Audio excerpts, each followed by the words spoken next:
Olá, eu sou Adriana Mota, eu sou socióloga e pedagoga, trabalho como educadora popular e eu sou conselheira da Rede NAMI. Hoje nós vamos falar sobre a Lei Maria da Penha e eu já quero convidar você que ainda não está inscrito no canal para se inscrever, ativar o sininho e continuar participando das formações.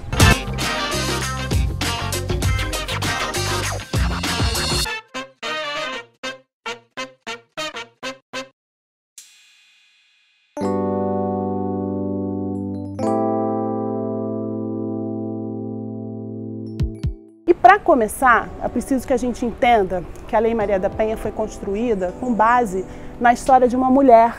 Essa mulher se chama Maria da Penha Maia Fernandes. Ela é uma cearense, biofarmacêutica, mãe e era uma mulher que vivia em situação de violência doméstica e familiar. A Maria da Penha viveu vários anos de um relacionamento muito violento, abusivo. Por 2 vezes houve tentativas por parte do companheiro da Maria da Penha de matá-la. Nessa primeira tentativa, o companheiro dela deu 2 tiros na Maria da Penha quando ela estava dormindo. Ela não viu que foi ele que atirou, mas esses 2 tiros deixaram consequências muito graves. Ela acabou perdendo os movimentos das pernas e se tornou uma mulher cadeirante. Depois que a Maria da Penha conseguiu passar pelo hospital, fazer as suas cirurgias de recuperação, ela voltou para casa e voltou para esse agressor. E novamente ele tentou matar a Maria da Penha, dessa vez eletrocutada durante o banho. Maria da Penha sobreviveu a essas violências e conseguiu levar o seu companheiro ao Tribunal de Justiça para que ele fosse julgado. Isso ainda era final dos anos 80, anos 90. Demorou muito para conseguir de fato responsabilizar o autor dessas violências. Já tinham se passado 19 anos e meio quando finalmente o autor dessas agressões foi condenado sem mais direito a recursos. E a condenação foi até uma pena razoável, 9 anos de reclusão. E Maria da Penha viveu esses quase 20 anos com medo, insegurança, sem saber se esse agressor podia voltar para finalmente conseguir matá-la ou agredir suas filhas. A justiça brasileira, por ter demorado tanto tempo para conseguir, de fato, fazer com que aquele agressor fosse responsabilizado, acabou sendo negligente com a Maria da Penha, da mesma forma que foi negligente com muitas outras mulheres.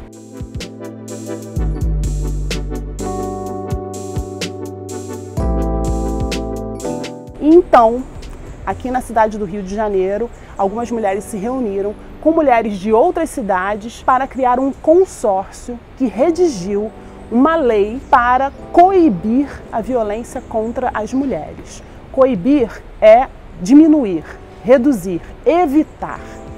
Essa lei começou a ser construída em 2004, teve que passar pelo Congresso Brasileiro, teve que ser sancionada pelo Presidente da República e passou a valer no ano de 2006. É a Lei 11.340 e ela ganhou esse nome de Lei Maria da Penha para reconhecer toda a luta da Maria da Penha em busca de justiça para ela, mas também para outras mulheres.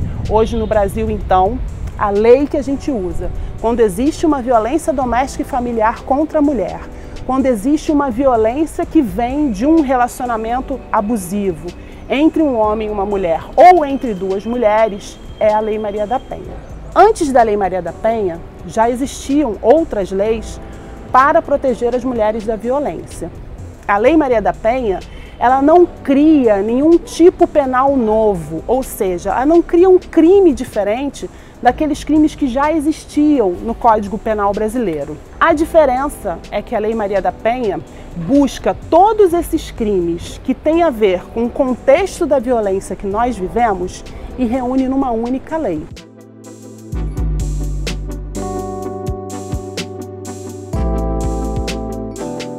A Lei Maria da Penha, ela é utilizada em 5 formas de violência.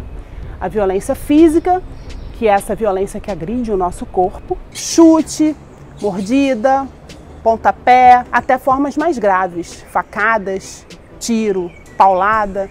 A violência sexual, Essa violência a gente conhece, geralmente, como o estupro, a relação sexual não consentida. Mas existem outras formas de violência sexual, como filmar e fotografar os atos sexuais e depois colocá-los na internet, impedir, por exemplo, a mulher de utilizar anticoncepcional porque ela não quer engravidar. A violência patrimonial, como o nome diz, tem a ver com patrimônios, com bens, e que muitas vezes são destruídos nesse momento da relação violenta. Então, se ele, por exemplo, ou ela, pega o seu celular e quebra o seu celular, isso é uma forma de violência patrimonial. Mas existem outras formas. Destruir, por exemplo, seus documentos, se apropriar do dinheiro que você ganhou, seja ele trabalhando, seja o dinheiro do auxílio emergencial, isso foi muito comum na pandemia.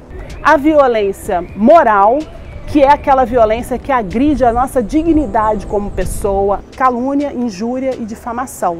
O agressor ou a agressora inventa uma mentira sobre você, fala no seu trabalho que você foi demitida da empresa anterior porque você roubava, que você é uma pessoa que pratica atividades ilícitas. Isso tudo pode interferir na sua vida pessoal, profissional, e é considerado crime. A violência psicológica. Muitas vezes é uma violência que as mulheres demoram um pouco para perceber, mas é aquela violência da dominação, da opressão, mesmo que velada. E muitas vezes essas ameaças elas vêm também acompanhadas de insultos, de xingamentos, de proibir, por exemplo, que a mulher estude, ou trabalhe, ou tenha contato com amigas e familiares. Isso tudo faz parte do contexto da violência e pode causar o adoecimento mental e psicológico das mulheres. As relações violentas podem sim conter vários momentos, vários episódios e várias formas de violência ao mesmo tempo contra as mulheres. Essas 5 formas de violência são as violências mais comuns no que a gente chama de ciclo da violência doméstica e familiar.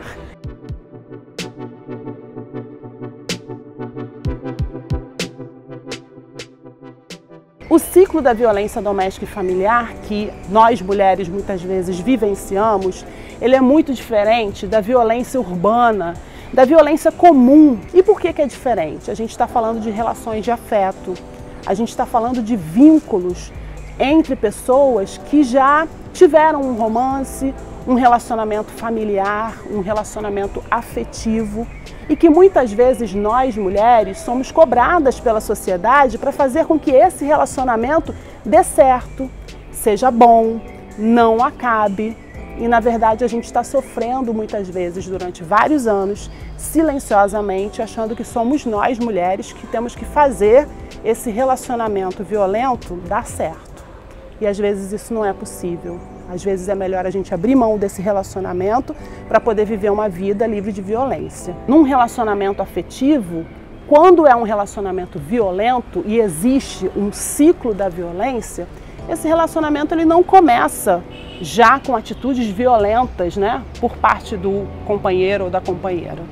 No começo tudo é bacana, as pessoas estão se conhecendo, mas já é possível perceber algumas pequenas tensões.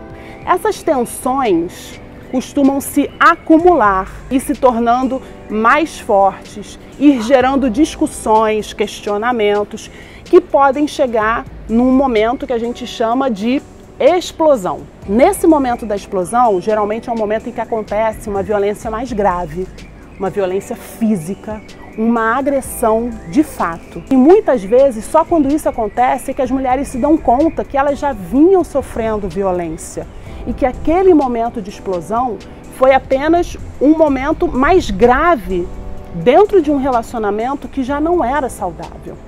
Em geral, depois desse momento de explosão, o agressor pede desculpas, diz que não vai mais fazer isso, se arrepende, chora, pede para que essa mulher o perdoe. E nesse relacionamento, quando a gente perdoa, de fato, muitas vezes a gente entra numa fase que é chamada de lua de mel. O comportamento melhora, te trata muito bem, até que a gente volta para aquele ponto inicial do ciclo, que é o ponto das tensões.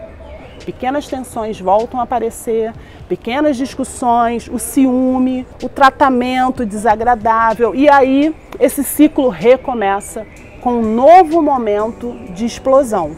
Quando as mulheres já estão nesse ciclo da violência acontecendo há muitos anos, esse momento de lua de mel é muito pequeno, as explosões acontecem toda hora e as mulheres vivem sempre sobressaltadas, com medo, sem saber quando que uma nova agressão vai acontecer novamente. Para romper esse ciclo da violência, é preciso que as mulheres peçam ajuda, conversem umas com as outras. E é preciso que nós, que não estamos vivendo esse ciclo, possamos acolher essas mulheres, ouvi-las sem julgar, entender que sim, muitas vezes elas alimentaram esse ciclo de alguma forma ao perdoar, mas que não são elas as culpadas por essa violência acontecer.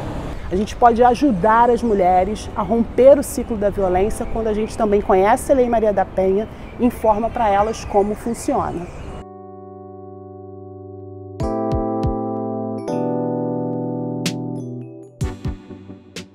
A Lei Maria da Penha entra justamente no momento em que as mulheres reconhecem que estão vivendo violência e querem fazer alguma coisa para mudar. As mulheres podem mudar sem utilizar a Lei Maria da Penha. Isso é possível. Mas, utilizando a Lei Maria da Penha, além delas terem essa perspectiva de mudança da violência que existe nas suas vidas, elas vão responsabilizar os autores dessa violência. A Lei Maria da Penha, é importante que vocês saibam, ela se aplica quando existe ou já existiu um relacionamento íntimo de afeto entre quem praticou a violência e quem sofreu a violência. O que significa isso?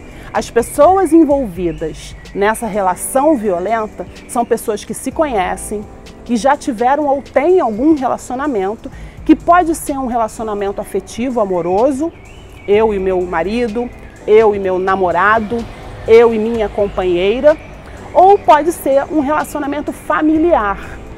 Eu sou vítima da violência do meu pai, do meu irmão, de um tio.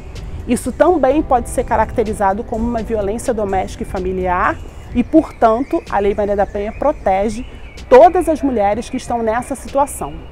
Se um homem que eu não conheço, com quem eu não convivo, com quem eu nunca tive ou não tenho no momento nenhum tipo de relação, me agride, é uma violência comum.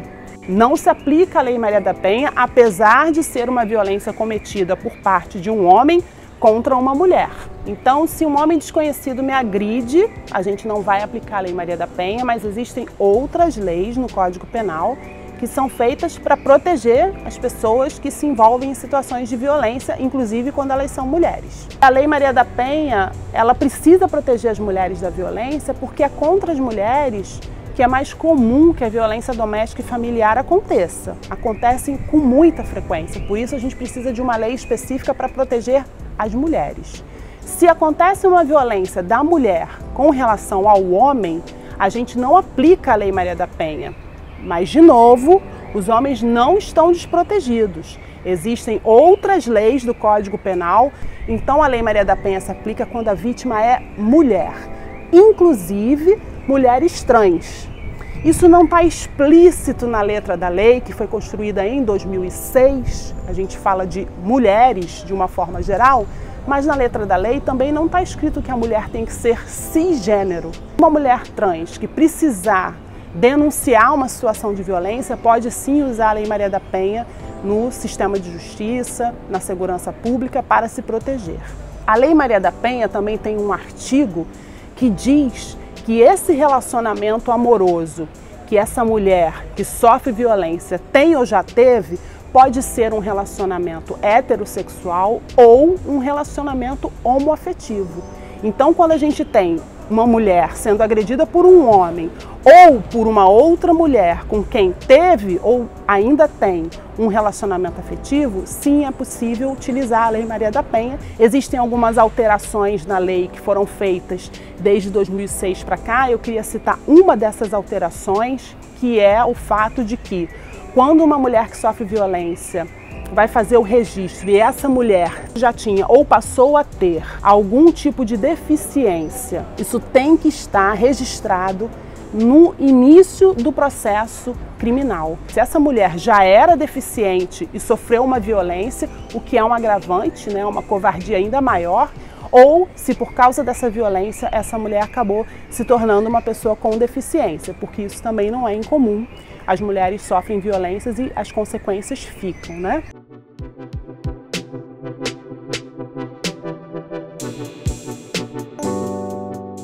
Então, se você sofre algum tipo de violência e essa violência está acontecendo agora, nesse momento, ou você sabe que alguém está sofrendo uma violência, você tem que ligar 190. Esse é o único telefone que você pode chamar um serviço para ele ir imediatamente ao local onde a violência está acontecendo.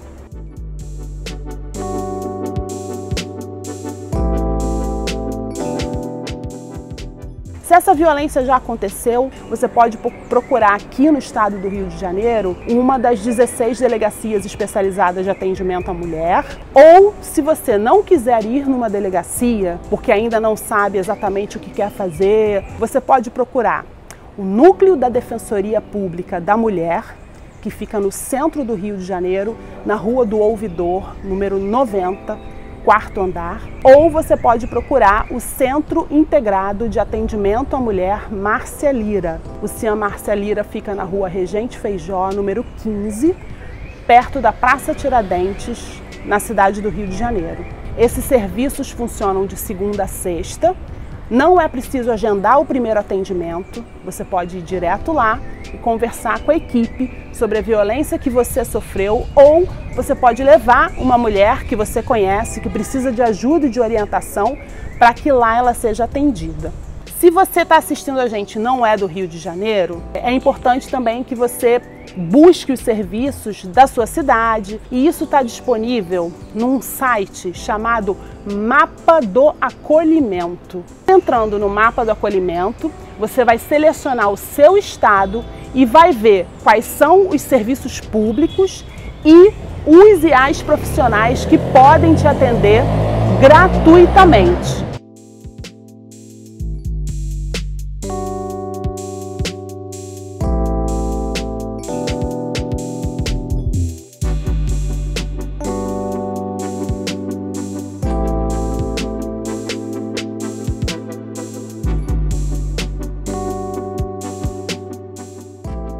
E um recurso muito importante que vocês precisam conhecer ao acionar a Lei Maria da Penha é a medida protetiva de urgência. Essa medida tem que ser pedida na delegacia, quando você faz o registro de ocorrência, ou na Defensoria Pública, quando você vai lá falar sobre a violência que você sofreu, para que esses órgãos peçam ao juiz que acolha esse seu pedido. A medida protetiva de urgência é uma forma da gente evitar que as mulheres, ao retornarem para casa, depois de sofrerem uma violência e fazerem uma denúncia, sejam novamente violentadas. Essas medidas, elas estão descritas na Lei Maria da Penha, são várias medidas, entre elas, por exemplo, proibir que o agressor faça contato com você, seja por telefone, por e-mail, por WhatsApp. Outra medida é evitar a aproximação desse agressor de você. Suspensão do porte de arma, a extinção de procurações, a retirada do agressor do lar. Existem várias medidas que podem ser acessadas. Para isso, é preciso que a mulher solicite a medida protetiva, que é uma das maiores inovações da Lei Maria da Penha. Então, a gente hoje termina por aqui. Espero que vocês tenham bastante reflexões e tragam também os seus depoimentos sobre violência para a gente trocar ideias sobre como melhor nos protegermos umas às outras e vivermos uma vida livre de violência.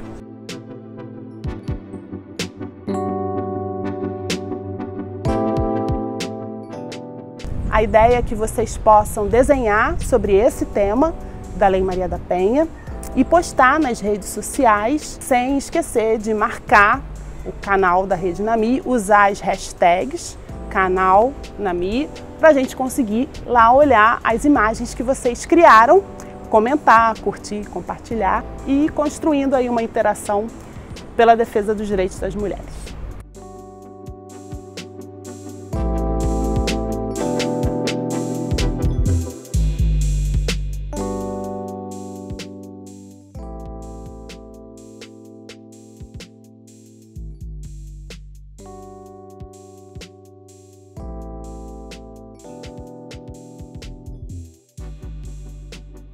Tipo, video show. Vai para o... Como é o nome disso aí? Erro de gravação. Erro de gravação não, tem outro nome. Que fica cinza, erro de gravação, nome? Gente, eu não sei onde eu botei minha máscara, não. Tipo isso. Ah, não, tá aqui, ó. Desculpa. Vai para os melhores momentos dessa. Culpa da... Importante. Saiu errado. Headset. Tá difícil, hein, Adriana, a moto. Tava sem erro de gravação também. também. Pode falar só marque a rede na Mi. Marque a rede na Mi, use a hashtag canal na Mi. Quando não tá sério, a gente fala. Minha história de vida. O que você acha que poderia fazer, assim? Daí incentivar, comenta aqui. Gravando?